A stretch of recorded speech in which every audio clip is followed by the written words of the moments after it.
В днешното видео ще призоваваме Пепа Пиг в 3 посредно. Ще се гледаме първите ни 2 части, сигурно се чудите. Защо сме на друго място? Това е вторият градски парк, където хората да съобщат. Всъщност там пише детска площадка. Това е точно така, благодарите, асистент. Това е детската площадка на вторият градски парк, в който бяха съобщавали, че са виждали много странни звучки. Също така съобщават, че тук някъде са виждали Пепа Пиг. Сега, приятели, ще минем по една от пътеките, където казват, че най-често са срещали Пепа Пиг. Легендите гласят, че се е появила тук преди много години. Но все още ние сме виждали Тунг-Тунг Сахури синият рак, но Пепа Пиг все още никога. Предстои, може би, възможно да се има.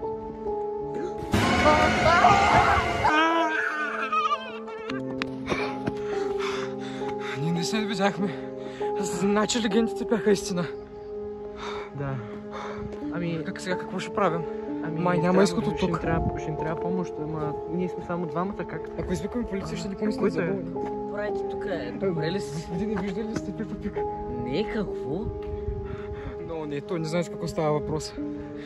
Айде, знаеш, че кажем. Пушили ли си нещо, момчета? Не, видяхме Пепа Пиг. Знаеш, тя беше някъде ето там.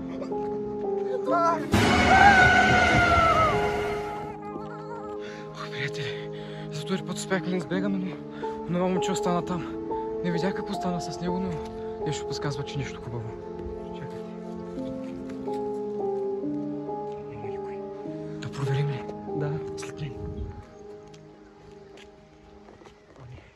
Ами, ако той е изчезнал, какво? Сега ще проверим. Защото го няма никъде тук. Но, ако Пепа Пиг го какво бяга? Какво е това? Оли. О, не! Това е раницата му.